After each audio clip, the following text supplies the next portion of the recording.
Hey, look at it this way. That's a service that you're doing for the Most High Yah. Absolutely. Click that button and subscribe. No, I'm joking. Anyway, let's go ahead and get started in our study today. A couple more people are coming in. Let Yah's little lambs come on in. Yes. Shabbat Shalom, Williams family. Shabbat Shalom, Real-Qua. Shabbat Shalom, Fanta. Shabbat Shalom. Shabbat Shalom.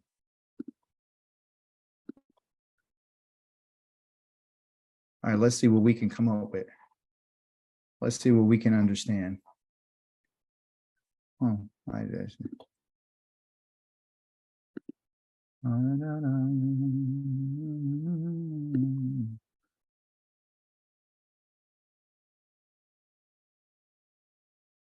All right, this is tripping. All right, no worries. We'll figure something else out. How about that?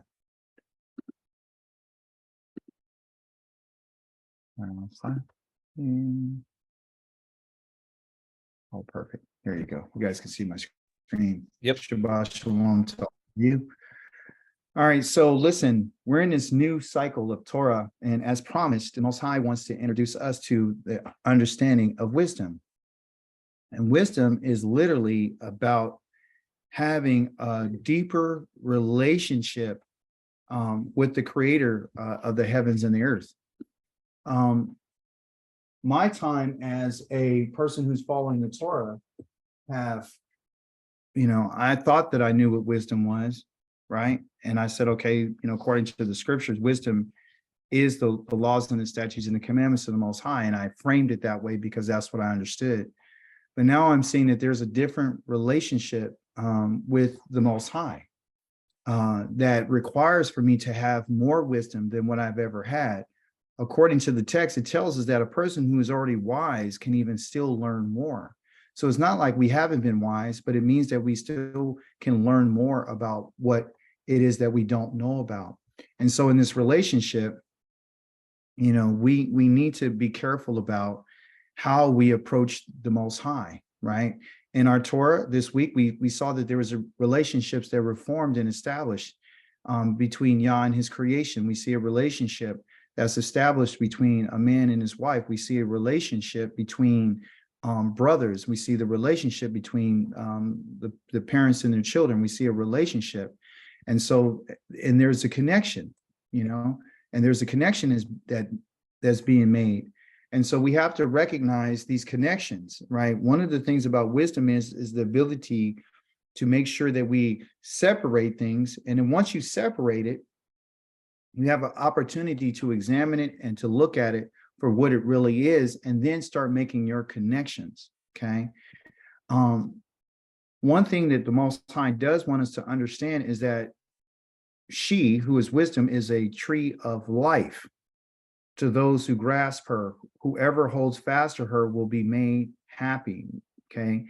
When we talk about that tree that he had in the midst of the garden in chapter number 2, it says that, he planted the tree of life, right? And also too, I didn't have a slide for it, but it says, I'm going to put the mankind out of the garden so they won't take part of the tree of life. If they do take part of the tree of life, then they're going to live forever, okay? So it lets us know that the Most High's intention was not for them to live forever. He didn't want them to live forever in that, okay? There's a scripture that tells us that when he says that you're going to die, that means dying, you will die. That was an absolute, meaning that death was imminent anyway. They just didn't have the knowledge of it, okay? But the idea of the tree of life is connected to wisdom, right? And so wisdom says, I, wisdom, live together with caution, right? So if we're going to take part of the tree of life, and in which you and I will allow ourselves to live longer and have better lives, one of the things that we need to understand is that wisdom is living with caution, right? She said, I live together with caution, and I attain knowledge and discretion, okay? This caution idea here is dealing with this word called arom, Okay. Arom. And what is arom?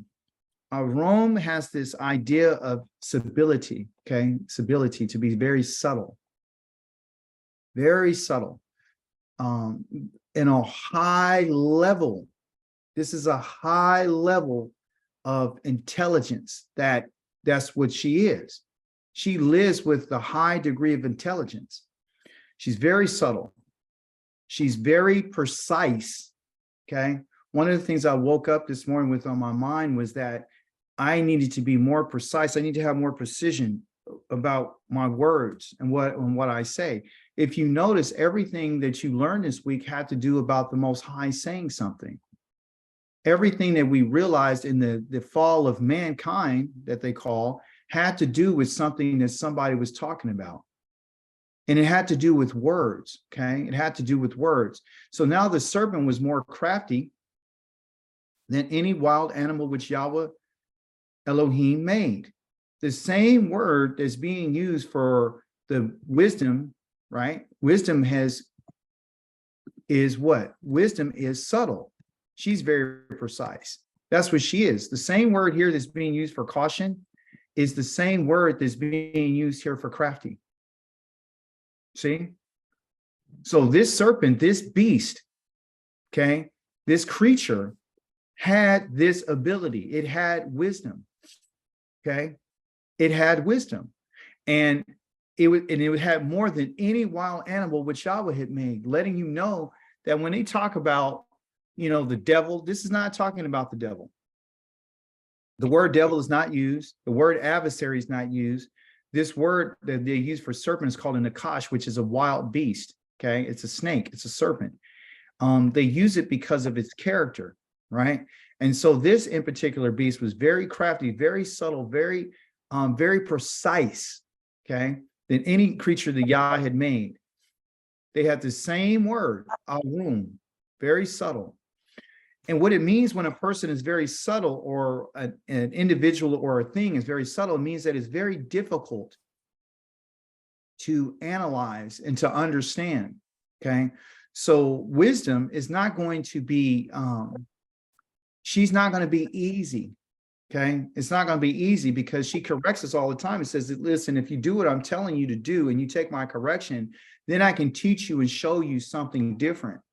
So in our ways, in the way that we live our lives, in order for us to be crafty, in order for us to be shrewd, in order for us to be able to take advantage of opportunities, okay, that we see that can help us in the long run, it doesn't mean that we're bad, okay? It depends on how you use your room, okay? Somebody going to unmute. I hear some background. So, and I can't see who you are, unless you can't see yourself either. Let me see here. Chat. Let me see. Mute all. Okay, here you go. All right. So at any rate, this conversation that we're about to get into has to do with the inability of this woman and this man to analyze what was being said. This is a big thing for us. This is huge as the people of the Most High Yah. Okay. He said to the woman, did Elohim really say you are not to eat from any tree in the garden? Do you guys remember reading this statement? Do you remember this story? Yep. All right. So let me share something with you. I am going to show you that you and I have to analyze everything. You and I are, the reason why you and I are getting fooled is because we don't examine things. The reason why we're being misled is because we don't examine things. We take everything that someone says for face value and we never put a question mark on it. If you don't ask any questions, that means that you lack wisdom. What do I mean? Every single detail of our lives, listen to me carefully. You and I are going to have to ask questions. Even when you're reading what they call the Bible, The translators of the Bible have an agenda. This mark right here, this punctuation mark, okay, has this idea of sending your mind and your thoughts to somewhere else, okay? Just by having a question mark on the end of a question, it automatic on the end of a statement makes you think that there's something that they're looking for and they're asking a question. It can change the whole understanding of the in particular sentence. So right now you think this is a question. And the thing I'm going to ask you is, did he say, did Elohim really say? Did he ask them a question? According to this, it looks like it, right? Because it has a question mark. And we were taught in elementary school that means that this is a question. They're looking for more information. But that changes everything, okay? It wasn't a question. This is not a question. It's a mistranslation. And what do you mean, Akika? Why are you saying this is a mistranslation? I'm saying it's a mistranslation because it wasn't a question, it was a declarative. The serpent didn't say, did Elohim really say? He didn't say that. Not according to the Hebrew text. He didn't say that. Okay? He said something different. And I'm going to show you what he said. Okay? Which will change your understanding, which if you have wisdom, you would be able to ask questions. Again, wisdom is the power to ask questions. And wisdom comes from this agricultural idea of making cheese. Okay? Right? And making cheese. Well, how can you, what do you mean cheese is wisdom? What? What do you mean? How does cheese equal wisdom? Where's that concept come from? Well, let me explain to you the process of making cheese in the Hebraic culture. Okay? There's a few things that they need in order to make cheese in the Hebrew culture. Okay? Few things. Number one, they're going to need milk. Okay? And by the way, in the Hebrew, this in particular word, milk, begins with the same letters as the Hebrew word for wisdom. Okay? Wisdom is called chokmah. Okay? Chokmah. It has a ket and has a mem. Okay? It has a ket and has a mem. Right? Milk is called kema. Okay? So you need milk. You also need what they call a goat bag to put it in. Okay? And it's made out of goat skin. So you need goat skin to put this milk in this bag. Okay? Then when you put the milk inside the bag, you're going to shake it. Okay? You're going to shake it. Okay? And you're going to shake it are you going to shake it passively? Or you think what kind of way do you think you got to shake it? You're going to shake it forcefully, which is you're going to have to put violent. You have to shake it violently. Okay? You have to become violent when you shake this, violently. Okay? Do you want to know the word for this word called violence? It's called ka-mas. Ka-mas. Like ka-kok-ma. They all go together. Every word that I'm describing here has to do with a ket and a mem. Okay? This ket means tent wall, meaning separation. Right? It's a separation. The mem right here is water. And now I'm going to explain the separation of water to you in just a moment. Okay? So you put the milk in the bag. Then once you put it in the bag, you're going to shake it violently. Okay? Now, while I'm on this violence, I want you to understand that it's a word called kamas. The word kamas in English is called Hamas. What's going on right now in the world? What's going on in the news right now, people? War between Israel and Hamas. It's a war that's going on between Israel and Hamas. Hamas is a violent group. That's what their name means. It means violence. They call it Hamas in English, but their real name is Hamas. Hamas. Okay. There's another word out of Ka, Mas, that's how it's spelled in English, goes to a family called from Kam. Who's the family of Kam? Out of who's Kam? Do you remember? Let me remind you. Go ahead. Noah's son. There's Noah's sons. And Kam is a family of Mitzrayim, right? Ka'anan. So the family of Hamas and the Palestinians are literally from the family of from Kam. Kam means to be heated. That's where you get this idea of violence, because they're a heated person. They're heated. They're angry. Okay. So going back to this idea, okay, so it's heat. Because the people that are Noah's sons, the people that heat are the people of the sun, the people that are outside, that are dark, that are getting the sun all the time. And they get heated when they're outside by being in the sun. Now, going back over here to our idea, and let me erase a lot of this stuff. Going back to our idea now of this, making this cheese, okay? You see how it's all connected? Yes, Rivkwa. I just wanted to clarify when you said that the people of Hamas or Hamas are from Kam, you mean the original people? The original people, yes, they're not the ones that we see today. No. Yeah. They might have some residual from it, okay? So again, we got the milk, you got the goat bag to put the milk in, and then you're gonna have, oh, I said bag.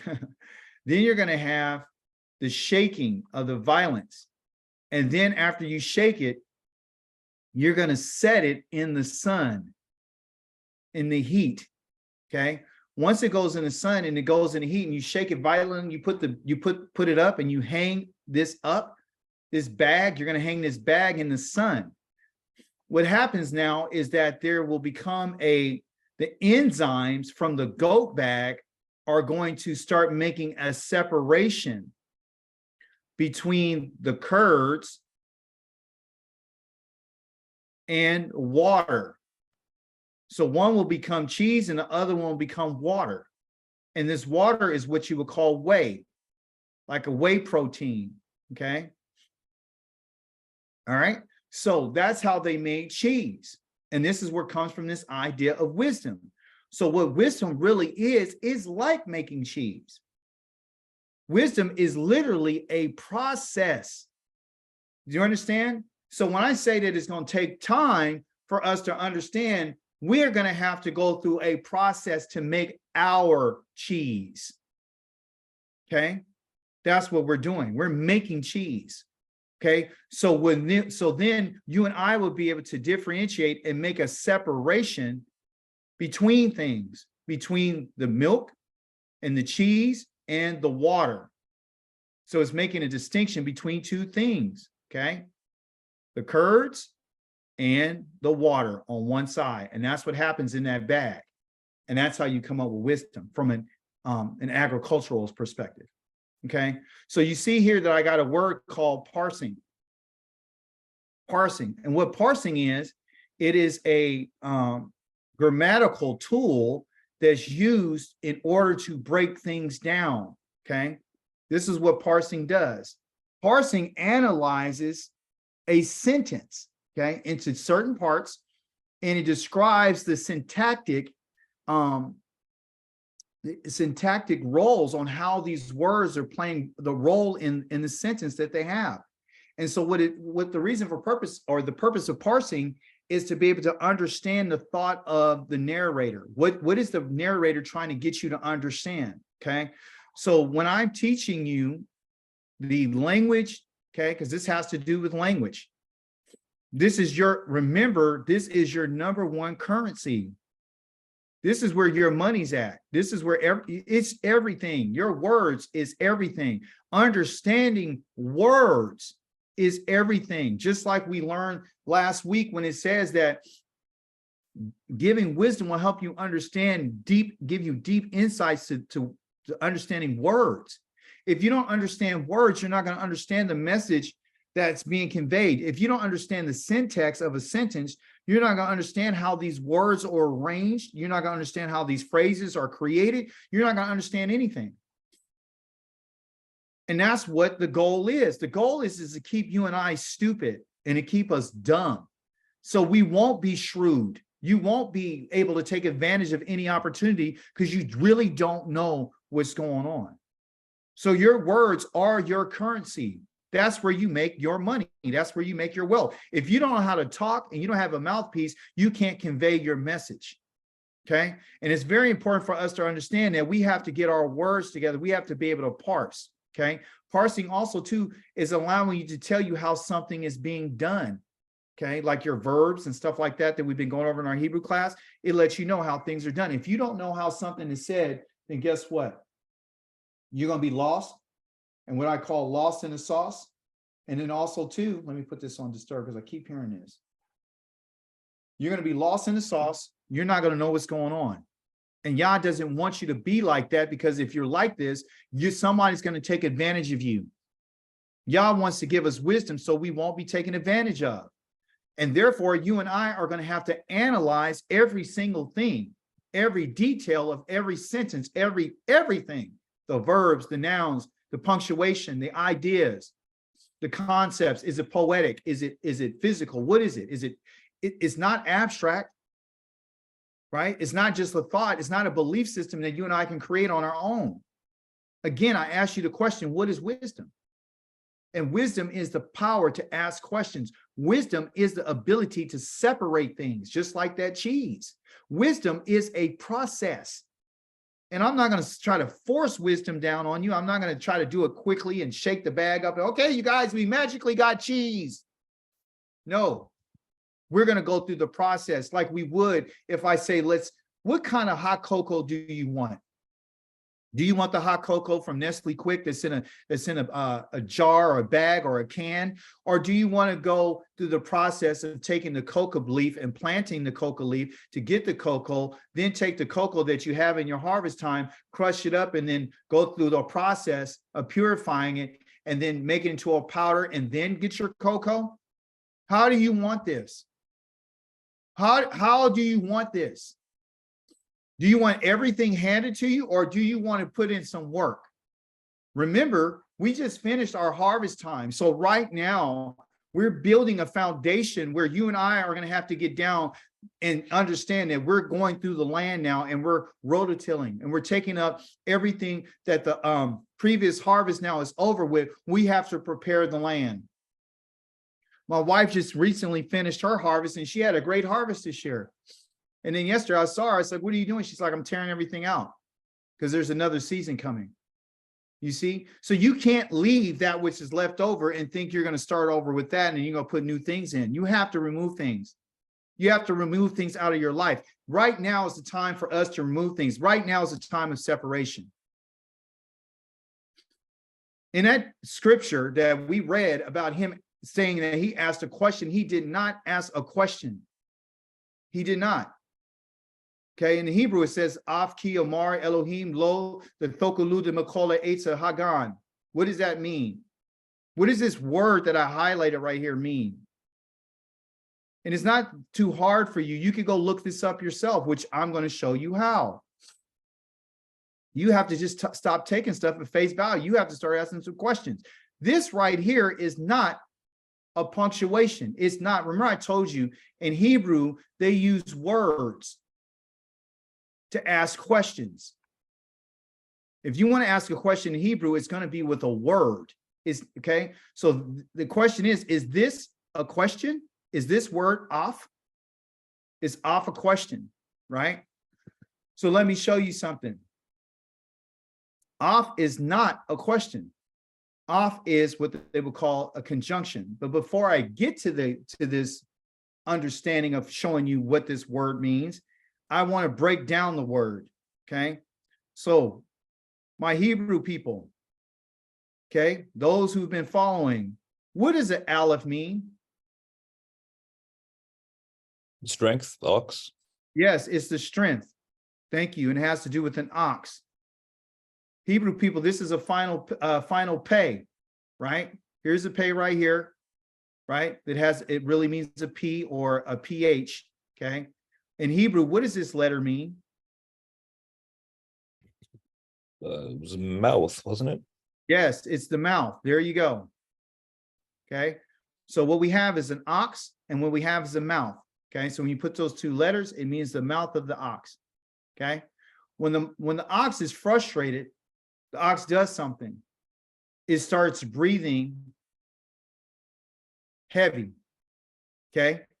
And when it starts breathing heavy, something happens, right? What do you think happens to its nose? Snorts, flares. Thank you. It starts flaring. Okay, the flaring. So do you know that this word off means nose? This off means nose. But you were like, well, a nose? What are you talking about? And it means to flare. And when the nose starts flaring, it means that it's frustrated. It means that it's angry. That's where you get your anger from. That's when the Hebrew, it talks about you being angry. It says that you become off. Okay, so A-P-H, off. That means nose, which has a meaning to be angry. That's the abstract. The concrete is your nose. See, so the Hebrew is a concrete language. So it applies how you feel to physical things that you can see, smell, touch, and taste. Okay, so and hear and see. So your nose, when you're angry, your nose flares up. Your facial expression changes. You become angry. That's the abstract. Okay. So we understand now that when this word is being used, we can see something. What can we see so far? What I just taught you, based on this word off, what do you see right now? What is off? Physically, what is off? Come on, it is your nose. What is off when the nose starts flaring? Come on. Anger. Frustration, anger. Anger, yes, and frustration. Okay, so this serpent is angry. Why? Why is this serpent angry? When you read your Torah portion, what did the Most High? He was looking for something for the man. What was he looking for the man? Oh, you're going to get wisdom today because I'm asking you questions. And you need to ask questions. Why was the serpent angry? Why did the serpent do what it did? Why did it approach the woman? Why? According to this, what have you learned so far? What's part of it? Go ahead, Rivka.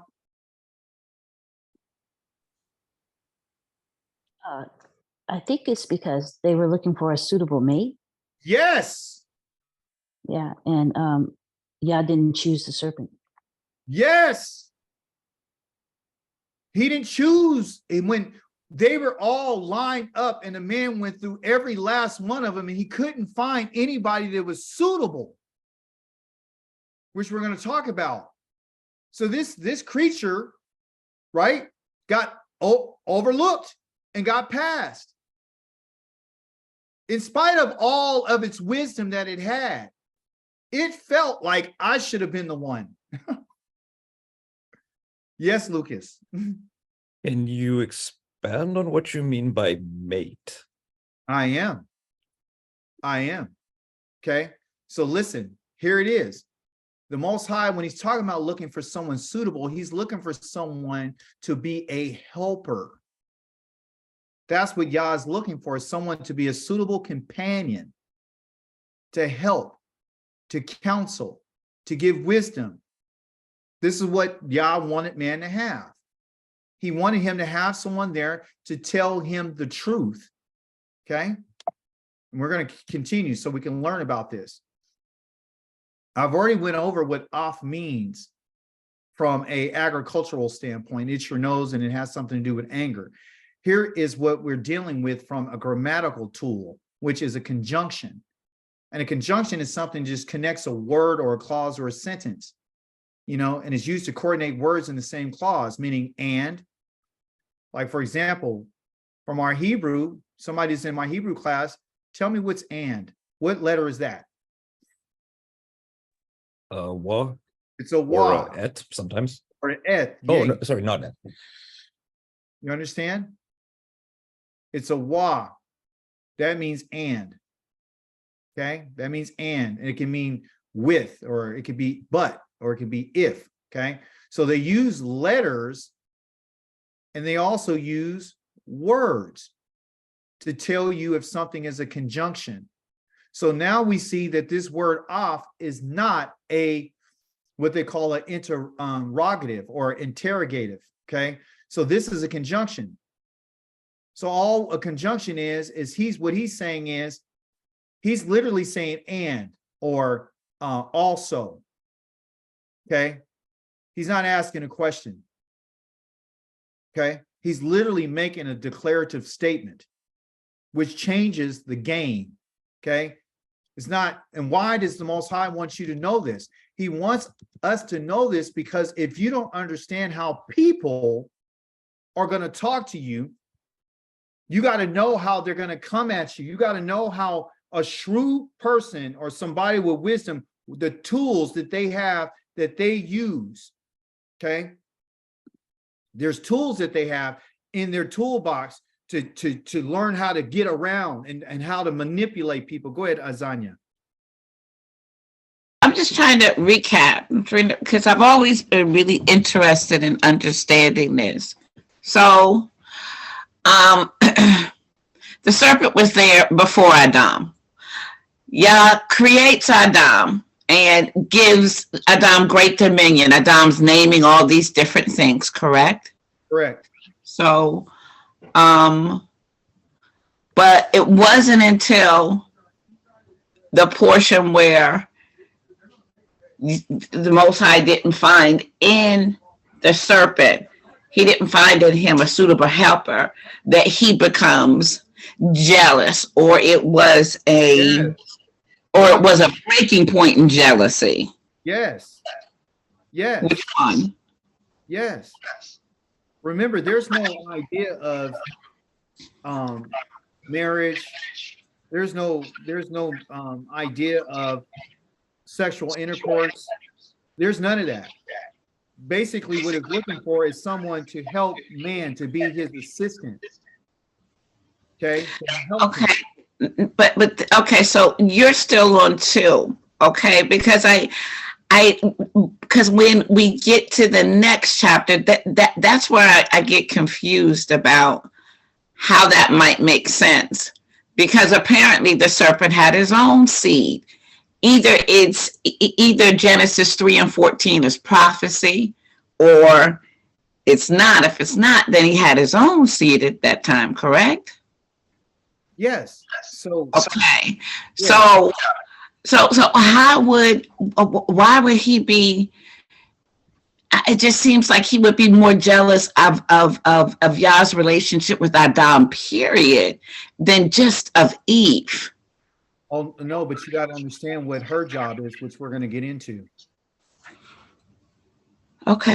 You got to be able to see. Yeah, just hold on for a second. I'm going to show you why this creature was jealous and angry and frustrated. Okay, other people got your hands up. Let me see. Rivqua, you got something to say? It kind of reminds me of 2 women in a garden. It's kind of like dealing with 2 women in 2 different ways of life, or idolatry, or God, or how they function. Because as we go further, it's kind of like Yah takes his helpmate from Adam from him, right? Your bone in your flesh. You know, this is your bone in your flesh. And then the other woman, or whatever it was, the serpent, you know, it's kind of like when you go outside of yourself and you serve their gods, you know, it's a different wisdom, you know? I got That's you. what I just, yeah. Well, praise Yah. Let's find out why this serpent said this declarative, right? Why wasn't it a question, and why we need to be careful? Okay, so here it is. So what I just shared with you is that this idea of a conjunction. So he didn't ask a question. The serpent didn't ask a question. He just made he made a declaration. Okay, he did a declarative, and the term that was being used there was a conjunction. Okay, so now it's carrying on. Okay, it's carrying on, right? The difference here is when we're talking about what they call an interrogative, or what they would say an interrogative, meaning to interrogate like a police officer asking someone questions. Okay, they're used to ask a question, typically, like I have here defined, to request information. So the serpent here wasn't asking a question. He wasn't trying to, or she, excuse me, the spirit of it is a kaya, which is a feminine in nature. It wasn't asking a question. It wasn't. There was no question used. Okay.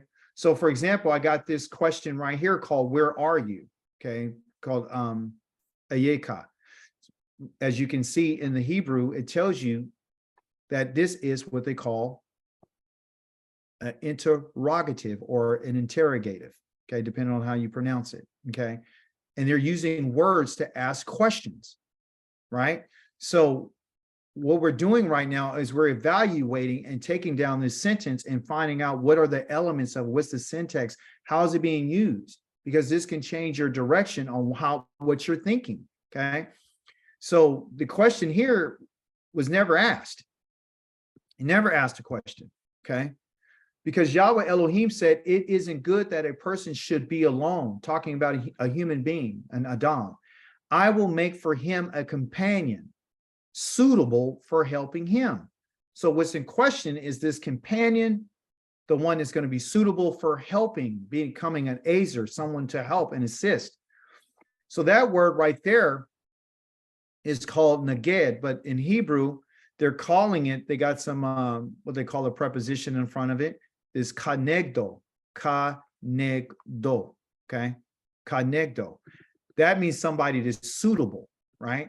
But it's a deeper meaning for it just to be suitable. What is suitable? Meaning that it's comparable, it's something that matches it, something that has something in common with it. You know, there's a lot of commonalities between it, right? So this serpent didn't really have that. This beast didn't have this. It didn't have the suitability, okay? So I'm going to click on it right quick, and it should take us somewhere. It's going to take us to 5048 to tell us about this suitability, right? So the Hebrew word called negdo comes from this word called naged, okay? Naged. And what this suitable mate is, Azanya, is a person that will stand in front of you or in the side of you that's opposite of you, that reflects who you are, right? So something that can match you, right? So this in particular beast wasn't comparable. It couldn't stand before and be the opposite of what Yah had made, okay? And for whatever reason, it being as shrewd as it was, it said, I need to find a way, right, to disrupt this of what Yah has done because of its own anger and its frustration that it wasn't picked, okay? So listen, kind of goes back to the idea about what a beast does, okay? Kind of goes back to the idea of how people look at Israel, because if you're not chosen, listen to me carefully, what we got to do is come up with something. If I can't be the one, then I don't want anybody to be happy. If I'm not happy, I'm going to do whatever I can to do to thwart that plan. So this idea of this naged, this suitable mate, is someone who stands in the opposite of, okay, or in front of, and it comes from the word naged, okay? but it also comes from this word, the same word, same letters called nagad, okay, which is the verb. The action of the word is to be conspicuous. And conspicuous means that I'm here to tell you something. I'm here in front of you only to tell you something. Look how many times this word is translated as tell. 101 times, or told 131 times. All these other times that you see right here is used to report something, to declare something. So the purpose of Yah's bringing a mate to a helper is for them to do the telling. I need to tell you something. Okay, I told you something. I'm going to share something with you. I'm going to describe something. I'm going to, I'm going to inform you about some things. I'm going to give you the message, right? So what is it about a suitable mate? It's one who's going to stand before you to tell you something, to give you counsel. You understand? And that is the responsibility of the woman. She's the one who's supposed to stand in front of her husband and reflect him and be the opposite of him and stand right in front of him and tell him what it is. To report to him, look how many times that it says to report. So that means that she is literally your eyes, your ears, and your mouth. She's the one.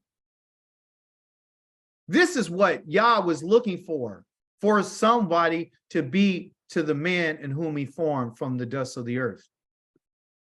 She's the one. That's what a suitable mate is. That's a suitable companion.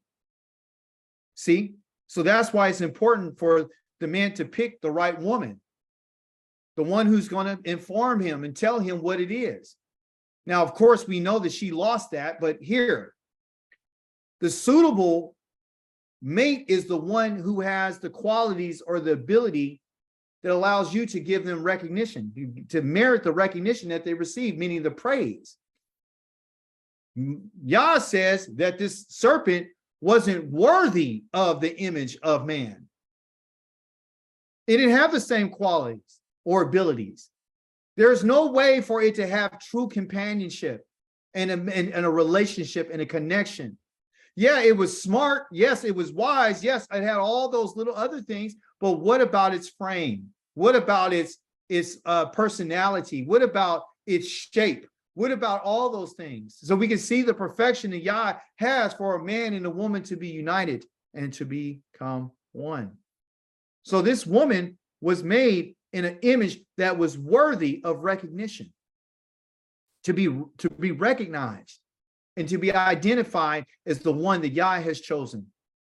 But look what happened. The woman answered the serpent, "We may eat from the fruit of the trees of the garden, but about the fruit of the tree in the middle of the garden, Elohim said, you are not to eat from it or touch it, or you will die." Why did she say touch? Why? Why did she say touch? I'm going to tell you the reason why she said touch.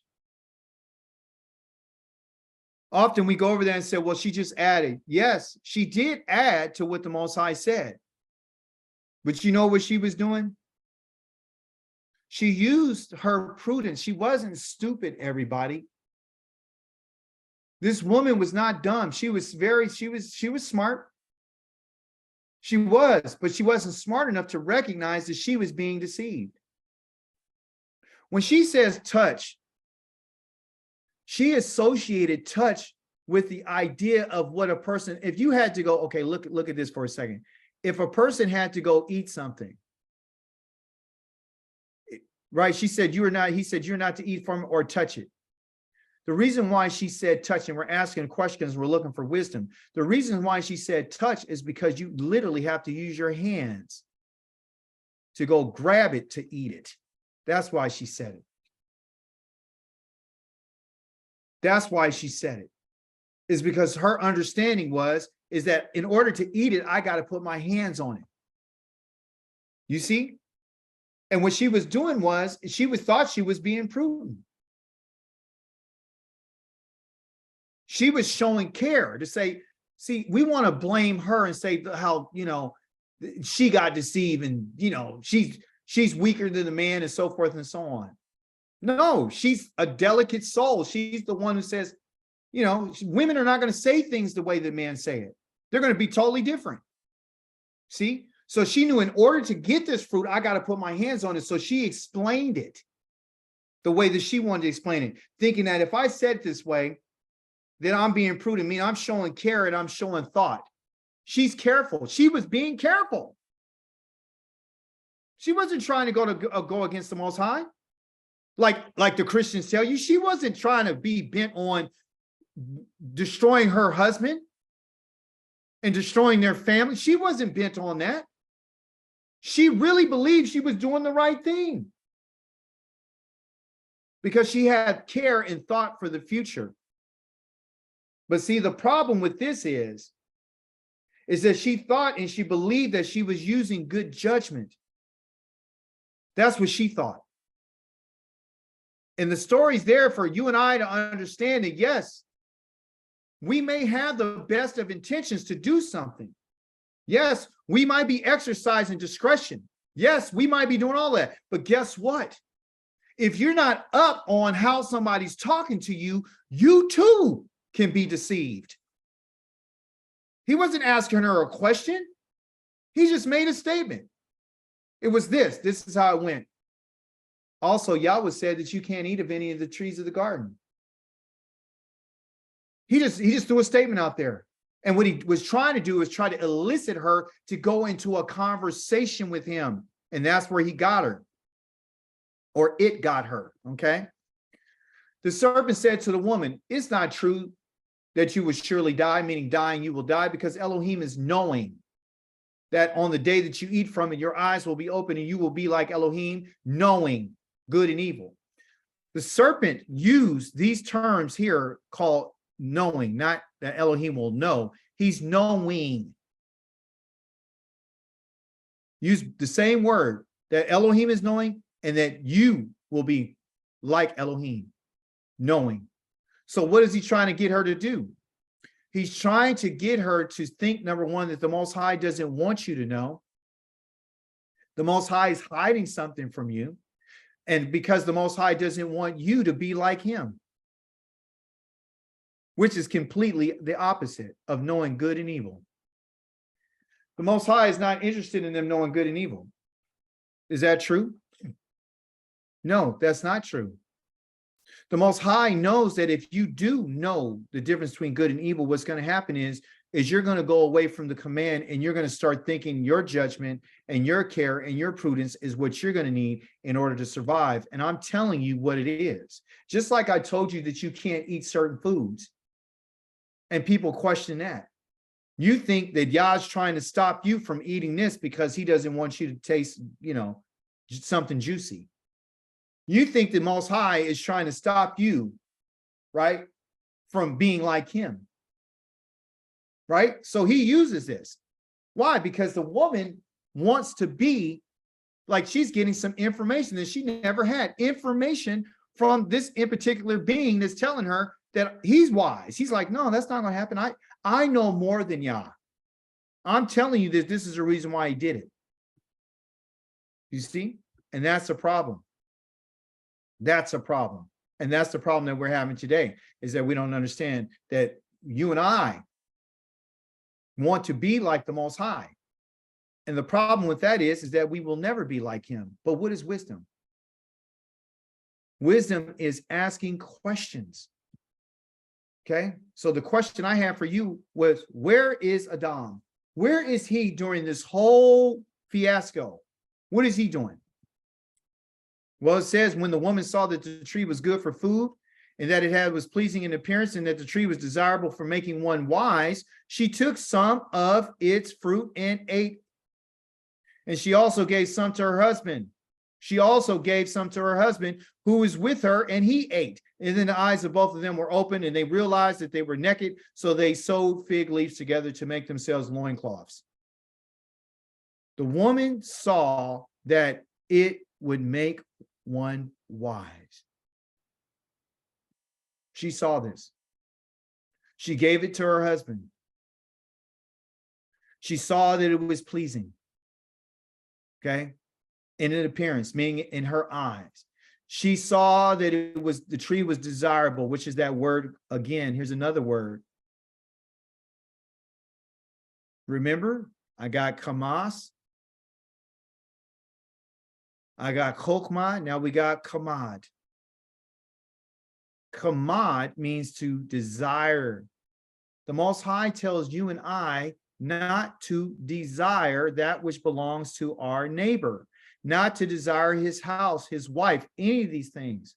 Don't look upon it.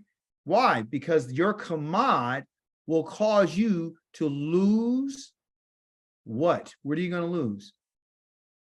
You're going to lose your rights. That's what you're going to lose. You're going to lose your rights to exist. You're going to lose because you're trying to take someone else's rights. So you're going to lose your rights. Okay. So this desire, this kamad right here, which they will call in English lust or to covet.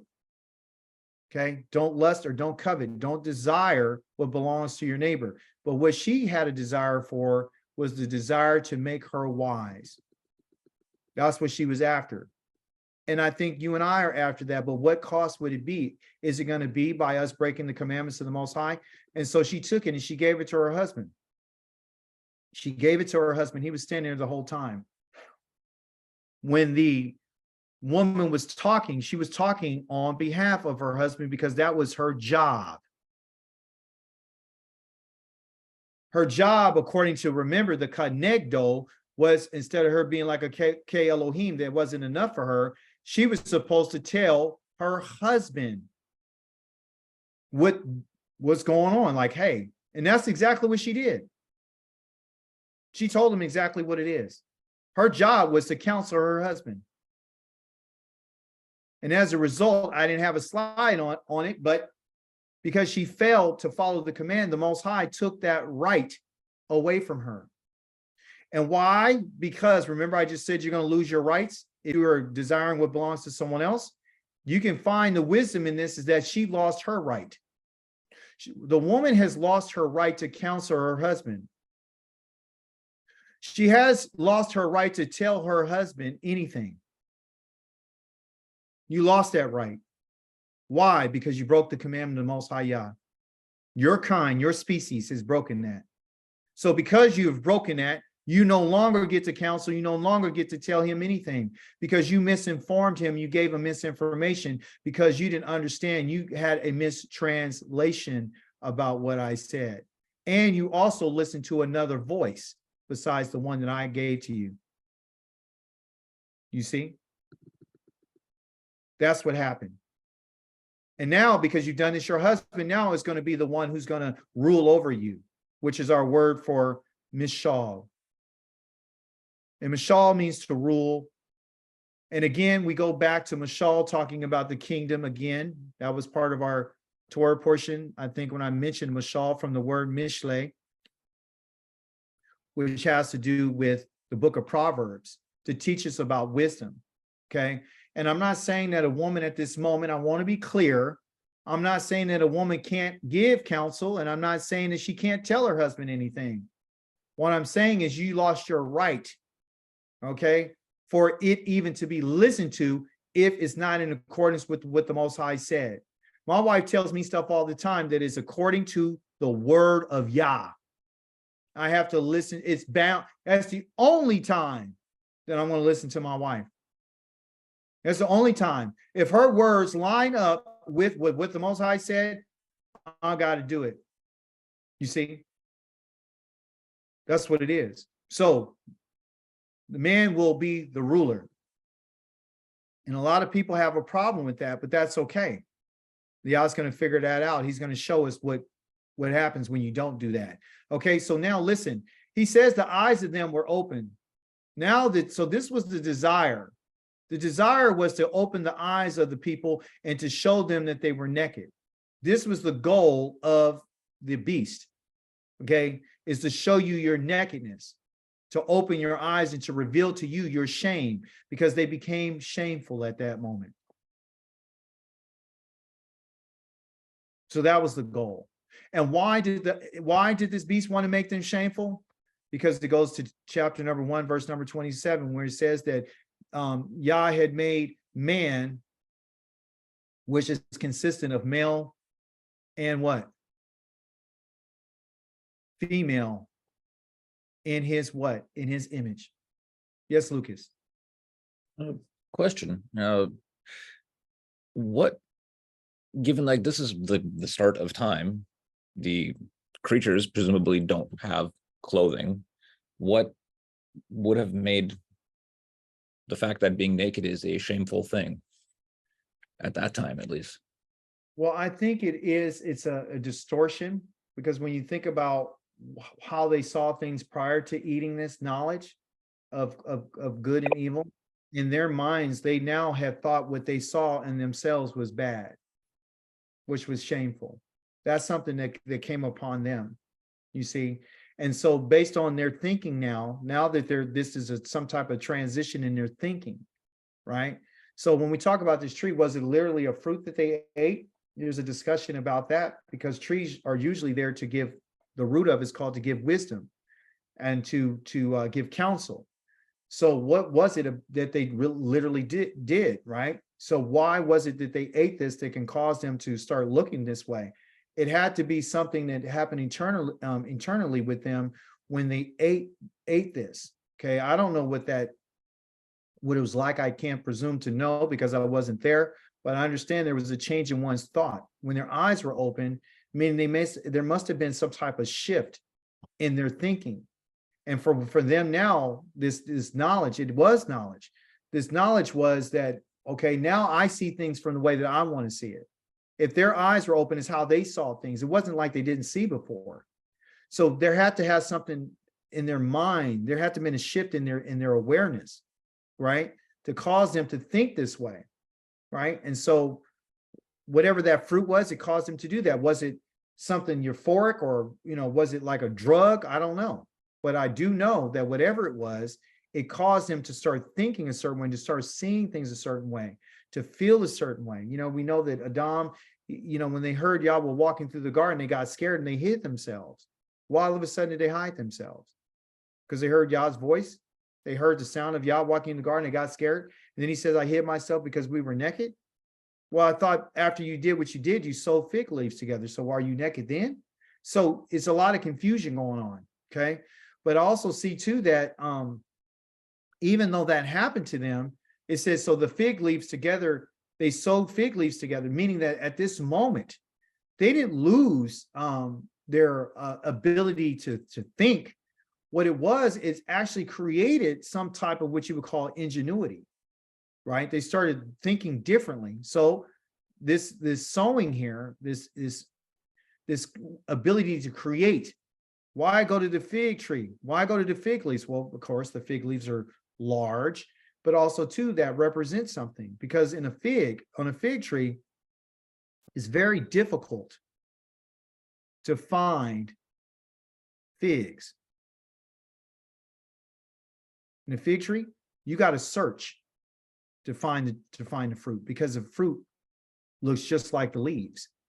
So it's the idea of them trying to hide, and them wanting to, what they call cover up what's going on. So they're not just trying to cover up their body, they're literally trying to cover up the crime in which they did, which was going against what the Most High said.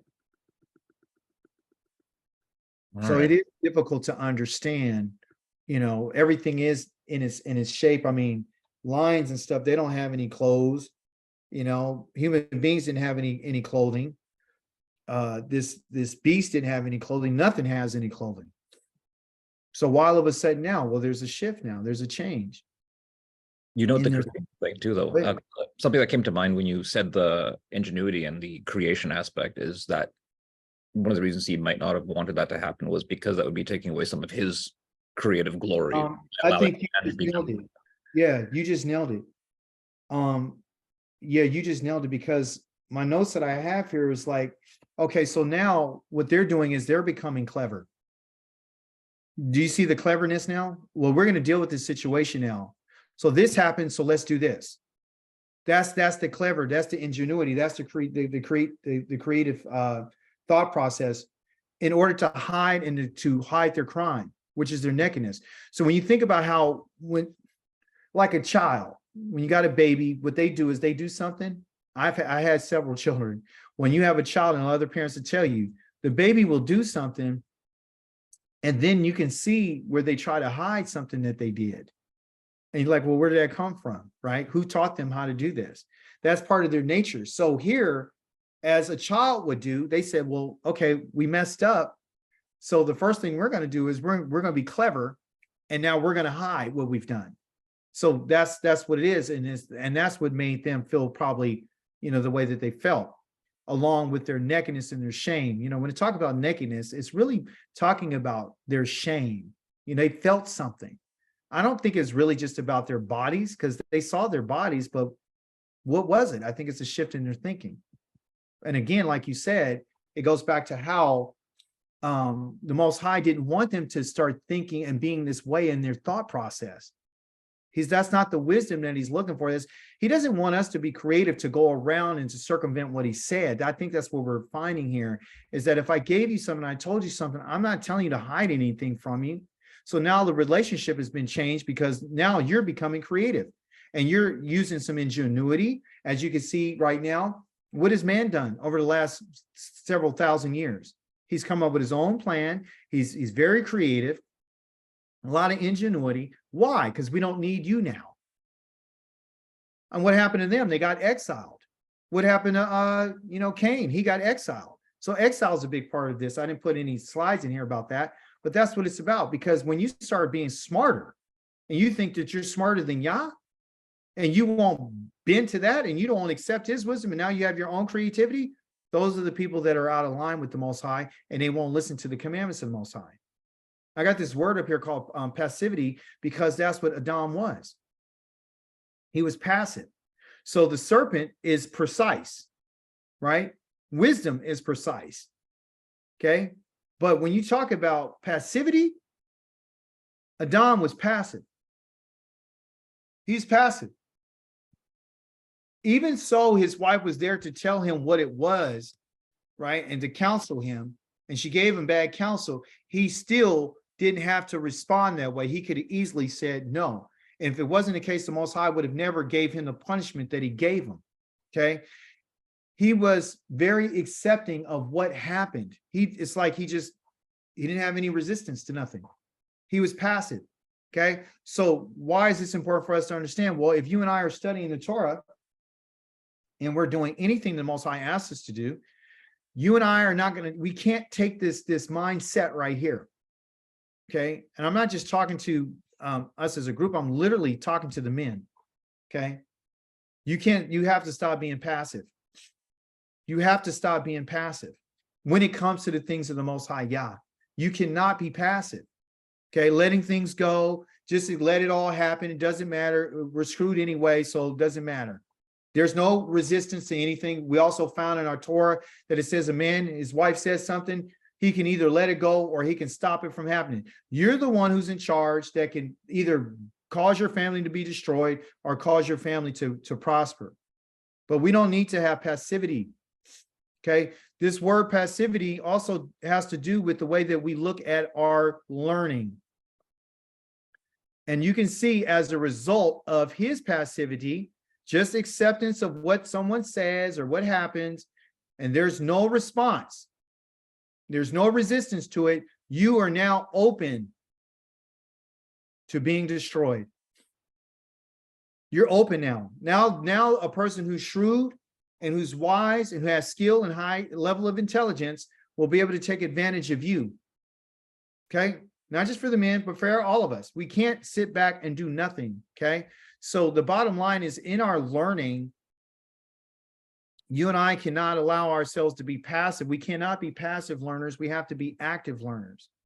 Okay, just don't let stuff fall on you. Okay, thanks, So here it is. It says, in order to obey the mitzvah, which is the commandments of Yahweh our Elohim, which I'm giving you today, do not blank, blank, blank, 3 letters, to add to what I'm saying, and do not blank, blank, blank, blank, blank, blank, blank, blank, blank from it. Don't do that. So somebody tell me the first 3 letters Tell me the first three letters. Figure out the code. A. Wait a minute. Let me. Is this the Williams family? Let's say A. What is it? Next letter? D. DD. Bingo. Don't add to what I'm saying. Don't add to what I'm saying. What's the next one? Give me the first letter. T. Huh? D. T. T? A. Okay. K. Uh-huh. E. A. W. A. Y. Girl, you know what? That's the same thing. Guess how your mind is beautiful, because it's still what I really had was still the same. Look at this. Look at the beauty in the word. Same amount of letters. Don't take away from it and don't subtract. You still get it A+. Thank you. You passed the test. Don't add to what I'm saying and do not take away from what I'm saying. Why? Because you open yourselves up. I don't want you to open yourselves up to somebody that will cause you to turn away from what I'm saying. That was a command from the Most High. Don't add to what I'm saying and do not take away from it. And so here's the thing, in order to obey, this is the reason why the Most High mentions this to Israel, is because he's already known how humans think, how humanity gets down. Humanity does the adding and they do the subtraction. They do the taking away. That's part of your nature. And he's saying, as my people, you can't do this. And the reason why I don't want you to do it is because I'm a king and you're a noble. Okay. And if you're one of my noble subjects, as me being the king, and you understand my role, you'll understand what your responsibility is to me. Okay. Therefore, you are to be careful to do what Yahweh Elohim has ordered you, and you are not to blank, blank, blank, to either to the right or to the left. What are you not to do? Give me the first letter. S. S. T. T. R. Huh? Oh, but that's it'd be AY, but that's a 5. Ah.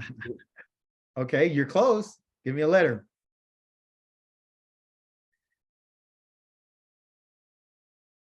T. You are T. Go ahead. U. Yes. R. N. Thank you. A+, bingo.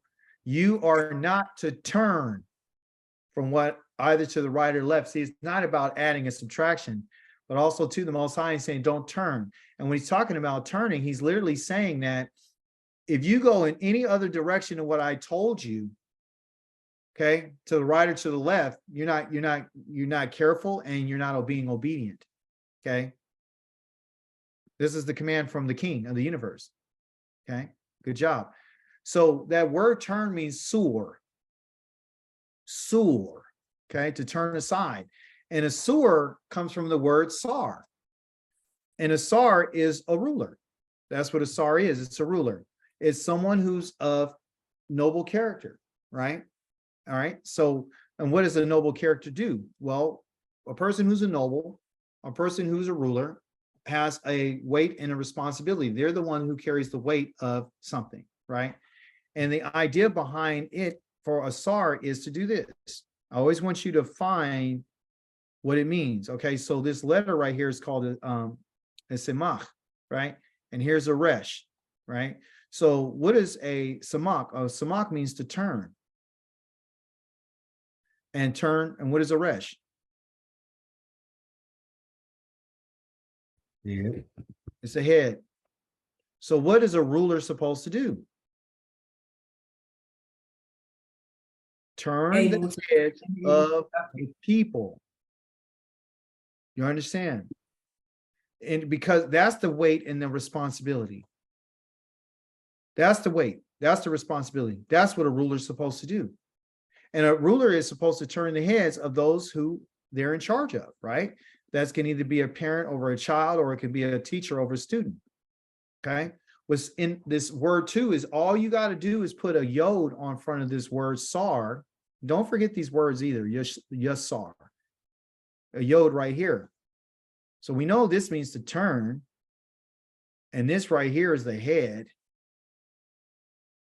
So let's ask ourselves a question. What is this? Yod. What does that mean? Y-O-D. That's the name of the letter. What does it mean? Hand. That's a hand.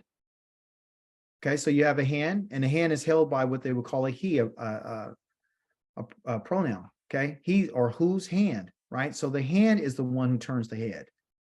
Okay, literally to take the hand is the one who will, and the hands are used to do work, and they're used to direct.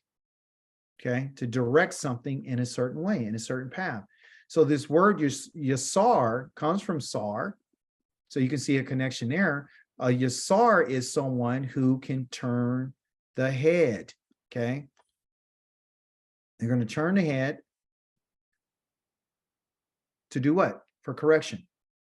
This is the biggest problem that you and I have as a people and as a race or a species. Humanity doesn't like correction. We don't like to be corrected. We don't like anybody to put their hands on us and tell us what it is. They don't like to be pushed in another direction. They're against what it is. The Most High has prescribed a path, okay? And so this correction here is from a what? A sar. That's the one who does it, the one to turn the head, the one to give instruction. Either you can turn that head through instruction, or you can turn that head through force. You can turn the child through instruction, or you have to go use force. You can turn the people with the student with instruction, or you have to change them by force. You can turn the heads of the nation by instruction, or you can have to turn it by force. You see? But the goal is to learn, right? To have the head turn either way. In Mishle, which is Proverbs, which we understand what Mishle comes from, which is from our word mashal, to rule. The mashal here is to say that I want you to rule, right? I'm going to teach you how to rule. In order to rule, to be a ruler, in order to be a ruler, in order to be a noble, you're going to be the one who has to turn people's heads. Because that's what I want you to do. I want you to turn the head, but the first head that you need to turn is your head. The first head that needs to be turned in any situation is going to be your head. And what I'm going to ask you to do, and this is wisdom that's talking to us, this right here is a command. I need you to repent. That means to turn. In Hebrew, it's called shuv. I need you to shuv, okay? Shuv, turn from the direction as you're going when I reprove, when I give you the correction. I will pour out my spirit to you, and I will make my words known to you. Okay, so wisdom is saying to us that I'm going to give you the command to turn. This is wisdom talking, who is from Yah. And then once you turn to me, what I'm going to do is I'm going to pour out my spirit of wisdom to you, and then I'm going to make my words known to you. Remember, the enemy was like, Yah doesn't want you to know, because he knows that the moment that you know, you'll be like him, knowing good and evil. What Yah wants you and I to know is how to rule. And the only way that you and I can rule is if you and I know wisdom. You see, the I here is wisdom talking. So wisdom has some words. Well, remember, we talked about how important syntax is and how important words are.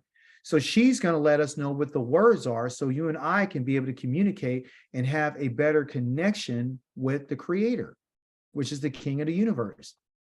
We cannot continue to go to the Most High with our ideas and with our words. Okay, I'm going to share something with you right quick. It's personal, but I'm going to share it with you. I woke up this morning and I made a decision within myself. I am never going to speak evil against nobody, meaning I'm not even saying anything bad about something that happened in the past. I don't practice speaking evil about people. There's things that I don't like about people. I mean, I can make general statements, but I'm never going to put it on just anybody I've ever had a bad experience. I don't even want to talk about them. I don't want to talk about what happened to me in my past. I don't want to talk about none of that. And the reason why, everyone, is because those words are not what they would call of precision. They're not precise. They're not exact. Wisdom, when she gives us her words, these are the words that I'm after. I'm after being exact because I want to understand on how to live. I want to understand how to speak. I want to have that experience now. Okay. I don't want to wait, until I'm in my 70s or 80s. And I've wasted a whole bunch of time with a whole bunch of foolish words that haven't been beneficial to anybody. So what I need to do is I need to repent. I need to turn. So when the Most High is using wisdom to reprove us, to give us the correction we need, is so you and I won't be foolish. And the words that we've spoken in the past have been foolish. And we got to turn from that.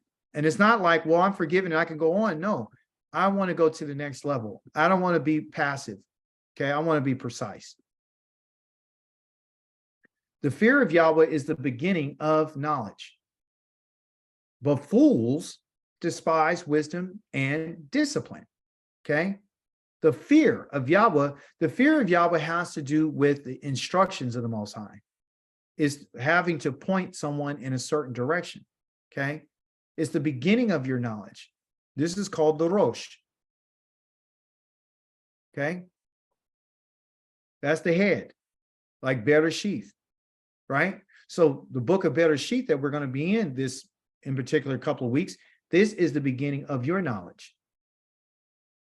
That's the beginning of your knowledge. Because when you read it, you should have a healthy fear about Yah. Because if you're fearing Yah, you're learning from Yah. But fools, who are fools? They have a word for a fool called a kasal. Okay? A kasal. And what is a kasal? Well, we have, and I'll erase all this so I can show you that you can look at the language. You can see what a fool is just simply by the letters. Okay? So a fool is called a kasal. I'll put it in English right here, Kasal. All right. And to put it in Hebrew is kaf, a samak, and a lamed. What is a kaf? What is this? Palm of the hand. Palm of hand. Thank you, Dr. Ured. Then the samak right here. What is this?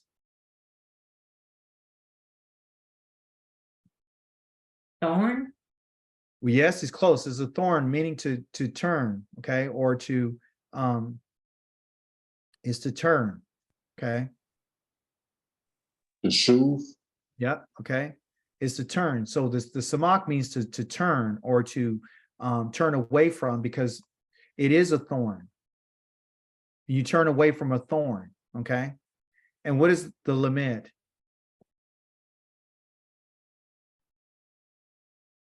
Staff. Staff. It's staff, and the staff represents what? Authority and leadership.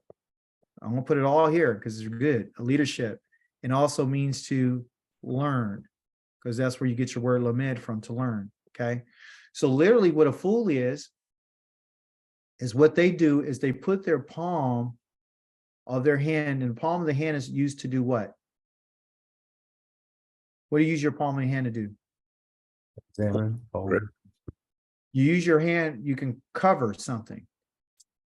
Like if you saw something and you want to put your hand over it, you can cover it. Okay. So what it is that the palm of the hand is used to cover. Okay. And what they're doing is, a fool is someone who covers their ears. They cover their eyes. They cover their minds. Okay. They also turn from the staff. They turn from the authority. They turn from the leadership. They turn from learning. That is a fool. That's the reason why they despise wisdom, because wisdom is about teaching. Wisdom is about learning how to be corrected. So when we ask the Most High for wisdom, you're asking him to be corrected. And I don't want to, you guys know me, I can start crying and bawling at any moment. I don't want to not go through my life and not be corrected right. I don't want to be here and not be able to have the correction that I need in order to be the best person I possibly could be, not just for myself, but for others. So being a wise person is one who's going to be able to receive wisdom and discipline. If you're not receiving wisdom and discipline, and you're not repenting, and you're not turning, and you're not fearing, then you're the person who's a fool. You're the fool. You're the one who's covering your ears and your eyes. You don't want to hear it. You want to cover your mouth. You want to cover your mind. You're the fool. And then because you're a fool, that means that you don't have an opportunity to do what? You don't have an opportunity to rule. You don't have an opportunity to be noble. You don't have an opportunity to turn heads. This is the reason why Yah is getting rid of fools. Because they despise wisdom. Meaning that they scorn it. That means that they don't think it's worthy of them. Learning from Yah and being disciplined is not worthy of them, it's not worthy of their time. And that's what he's trying to tell us. So we see that, this can happen. But the fear of Yah is the beginning of this. He asks the question, don't you fear me? Says Yahweh, won't you tremble at my presence? I didn't put the whole text here, but in Jeremiah 25 and 22, he then goes on to tell you in 23 that, am I not the one who's caused the seas to roar and they won't go past a certain point? Going back to the creation narrative, that why don't you fear me? Won't you tremble at my presence? See? So the fear is not just, and guess what, people? The people that I've been talking to and having discussions with, they don't fear Yah. They're not afraid of Yah. They don't tremble. They don't think that they're going to tremble at his presence. He's telling you straight up, don't you know that this is what's going to happen? Don't you know that you guys are going to fall down on your faces? Don't you know? Aren't you aware of what's going on? Don't you fear me? Are you not willing to learn so I can spare you? I read something that kind of messed me up. I was reading last night. I'll say Shabbat Shalom to all of you. I read something last night that really, really messed me up. I've been reading, the Hebrew scriptures, and I said, okay, I want to make sure that I can read, Deuteronomy chapter number 4, 5, 6, and go on, continuing on. I just want to know, like, I don't want to read English anymore. I just want to know. And when I read this, I want to know what I'm reading, and I want to know what tense is in. I want to know all these different things. So I've been reading Deuteronomy chapter number 4 and 5 and 6 for the last couple of days. And it's like, okay, why am I I got it. I know what it is. But then something popped out on Deuteronomy 4 to me that told and showed that Yah says that when you're in the lands of your enemies that you've been exiled to, if you turn back to me, and if you find the words that I'm giving to you, right? You have found the words that I've told you, and you turn back to me wholeheartedly, and you listen to what I'm saying to you, then I won't abandon you. Then I won't forsake you. And I won't forget you. But on the flip side of that, the other part of that is, if you don't turn back to me, I'm going to destroy you. If you're not wholehearted with me, I'm going to forget you. I will sink back from you. I will forget you. See? So we need to understand who we're dealing with, right? So our Elohim is an Elohim of knowledge and wisdom and understanding. And so today we saw that we got to be mindful of the conversations that people have. And here's in a nutshell. I want all of us to listen carefully to when people are talking to us. If someone begins a statement off or begins to talk to you and they ask you a question, then they really want to know. They want to know. And then you can identify and say, okay, that person really is wise because they're asking questions.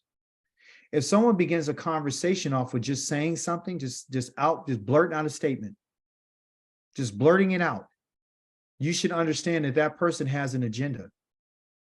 They have some other type of agenda. They're trying to get you to talk. and to have a conversation. You understand? Because the bottom line is we have to be careful about the words that we're reading, and we have to be able to parse these things and be able to understand them. If you don't, then you're going to be deceived like Eve was. And she thought she was doing the right thing. She really did. But as you notice, they got punished. They got punished for what they did, right? And so Yah's letting us know all it takes for you to get cursed or get destroyed or experience pain is based off a conversation. And the conversation had to do with what he said. You see? And that's the conversation that you and I want to be mindful of. People are going to talk to you about the Bible all the time. But if you don't know and you can't parse, you're going to get stuck. And then you're going to say something that will cause you to do something to go away from the voice of the living Elohim. Now, the benefit for us is that we're on this side of the story. And so you and I really don't have an excuse. We should know better. Okay? All praise be given to our Elohim. Any questions, contributions? That was a phenomenal class, especially to start the cycle off with. That was just Oh, praise Yah. Thank you so much. I want you all to know that we're in a different place right now. It's bad. It's bad. Okay. Meaning, are you guys seeing what's going on in the world? Huh?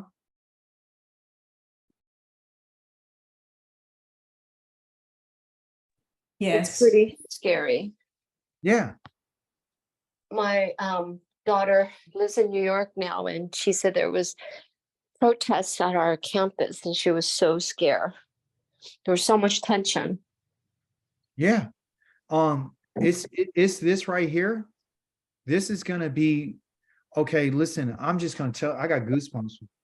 Listen, what I'm about to tell you is this. This is the beginning of World War III. Israel's intention is to go in. Hey, do me a favor, Lucas, cut off the recording.